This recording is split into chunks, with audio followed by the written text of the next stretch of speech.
Hello, welcome back to my channel. আশা করি তোমরা সবাই ভালো আছো। তো এখন আমি রয়েছি কলকাতাতে মায়ের বাড়িতে। আর আজকে সকালবেলা ঘুম থেকে উঠেই সোজা ছাদে চলে এসেছি। সকাল সকাল সুন্দর সুন্দর ফুল দেখলে মনটা যেন এমনিই ভালো হয়ে যায়। আর আজকে ছাদে আসার আরও একটা কারণ হচ্ছে মর্নিং ওয়াক। আসলে বাড়িতে যখন থাকি না, তখন মর্নিং ওয়াক করা হয়েই ওঠে না বলতে পারো। একে তো সংসারে নানা রকম ব্যস্ততা, রিখিয়ার স্কুল, এইসবের মাঝে এই মর্নিং ওয়াকটাই বাদ পড়ে যায়। আর এখন যেহেতু মায়ের কাছে রয়েছি, তাই হাতে কিন্তু বেশ অনেকটাই সময় রয়েছে। আর ওদিকে রিখিয়া এখনও ঘুমাচ্ছে। আর আজকের দিনটা কিন্তু আমার কাছে খুব স্পেশাল, কারণ আজকে আমার জন্মদিন। অনেক বছর পর আজকে মায়ের সাথে জন্মদিন কাটানোর সুযোগ হয়েছে। বেশ অনেকক্ষণই হলো আমি নিচে নেমে এসেছি। আর আজকে মা ব্রেকফাস্টে বানিয়েছে চিড়ের পোলাও। নানা রকম সবজি আর বাদাম দিয়ে একদম সিম্পলভাবে বানানো মায়ের হাতের এই চিড়ের পোলাও আমার কিন্তু বরাবরের প্রিয়। আর গরম এতটাই পড়েছে না, যে এই ধরনের হালকা খাবারই এখন খেতে কিন্তু বেশ ভালো লাগছে। আর এখন আমি এই জাঙ্ক ফুড ধরো বা যে কোনো ধরনের অয়েলি ফুড একটু অ্যাভয়েডই করছি। এর মধ্যেই দেখি আমি অনলাইনে বেশ কয়েকটা জিনিস অর্ডার করেছিলাম, তো আজকে সেই জিনিসগুলো ডেলিভারি দিয়ে গেল।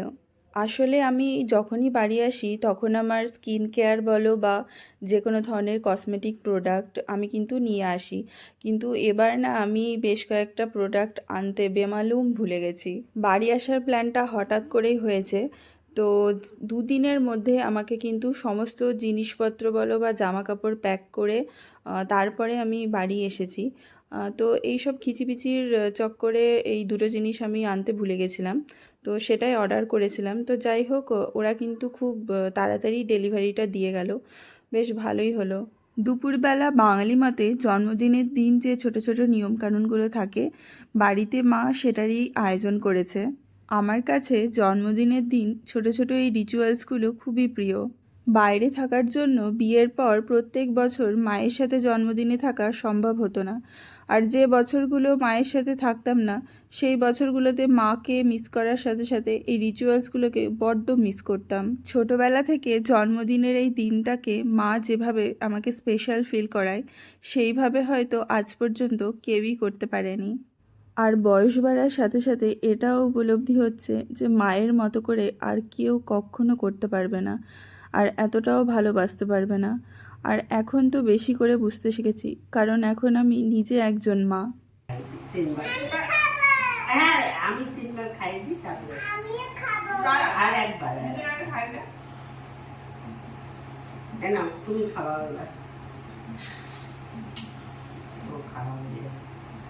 খাওয়াচ্ছে তবে ভালো।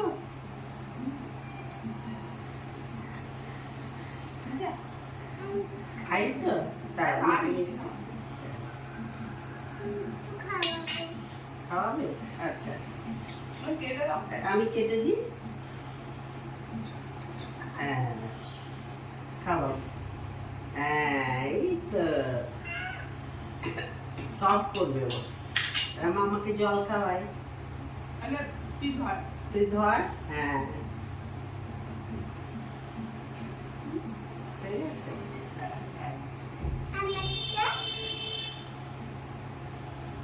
তোমাকেও দিচ্ছি দাঁড়াও।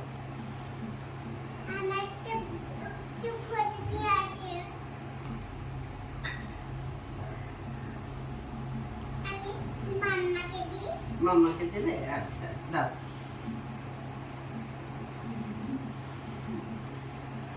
পাকা বুড়ি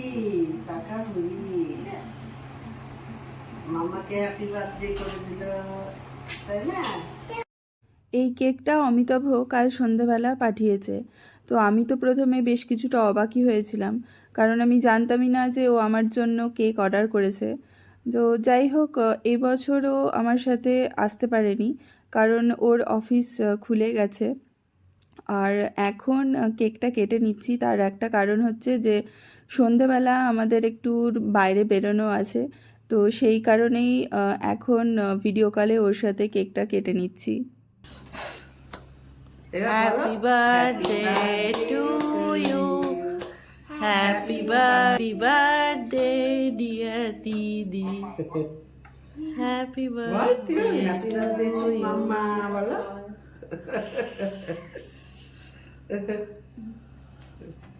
আমার জন্মদিনে সবথেকে বেশি যদি কেউ এক্সাইটেড থাকে সেটা হচ্ছে রিকিয়া। প্রত্যেক বছর এইভাবেই আমার জন্মদিনের দিন কেক কাটিংয়ের জন্য অপেক্ষা করে থাকে যে কখন কেকটা কাটা হবে আর ও কতক্ষণে কেকটা খাবে, কারণ কেক ওর একটি অত্যন্ত প্রিয় খাবার। গরমটা যেহেতু ভালোই ছিল সেই জন্য মা বিকেলবেলা একটু বেলের শরবত বানিয়েছিল।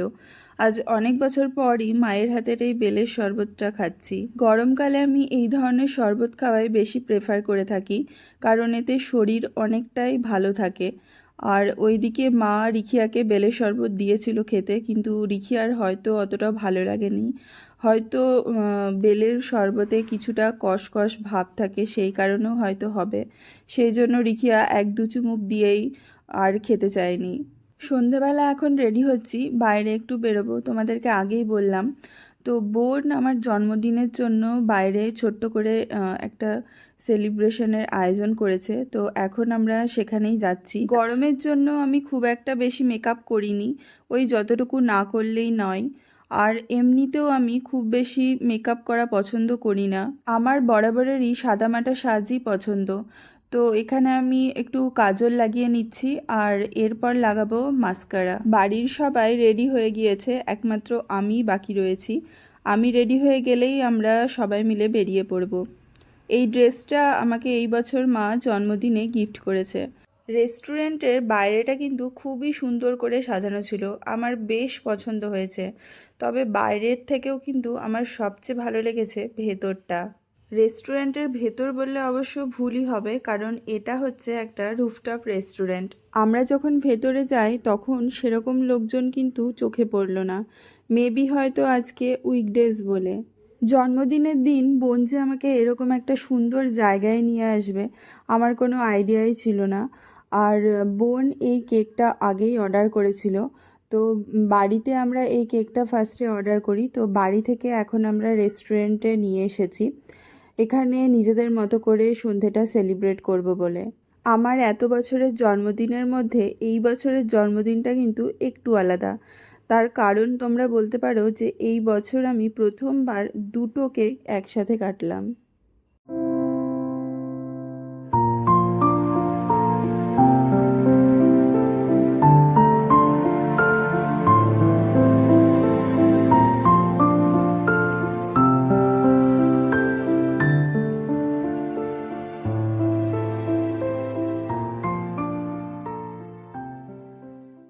রেস্টুরেন্টের অ্যাম্বিয়েন্সটা আমার খুবই ভালো লেগেছে, আর এরকম একটা স্পেশাল দিনে এই জায়গায় আসতে পেরে আরও ভালো লাগছে। তবে আমার পুরো রেস্টুরেন্টের মধ্যে সবথেকে বেশি ভালো লেগেছে এই জায়গাটা। ওপর থেকে রাতের শহরটাকে যে এত সুন্দর লাগছে ভাষায় বলে বোঝাতে পারবো না। আর আমি এখানে অনেকক্ষণই দাঁড়িয়েছিলাম, মনে হচ্ছিল যে আরও কিছুটা সময় যদি এখানেই কাটাতে পারতাম। আর এত সুন্দর হাওয়া দিচ্ছে যে কি বলবো। তবে কার্নিশটা খুব একটা উঁচু না, আর রিখিয়াও যে কখন চলে এসেছে আমি টেরও পাইনি, তাই বেশিক্ষণ আর এই জায়গায় দাঁড়ালাম না। আর রিখিয়া আমাকে বলছিল যে এই সুন্দর জায়গাটায় ওর একটা ফটো তুলে দিতে।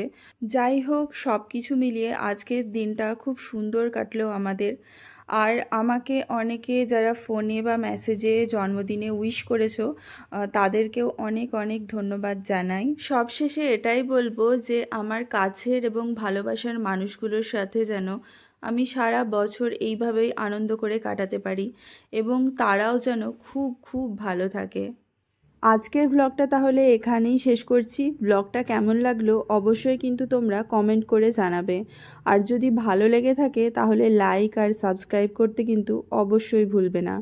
আজকের মতো এখানেই, তোমাদের সাথে খুব শিগগিরই দেখা হচ্ছে অন্য আর একদিন নতুন আরেকটি ব্লগে।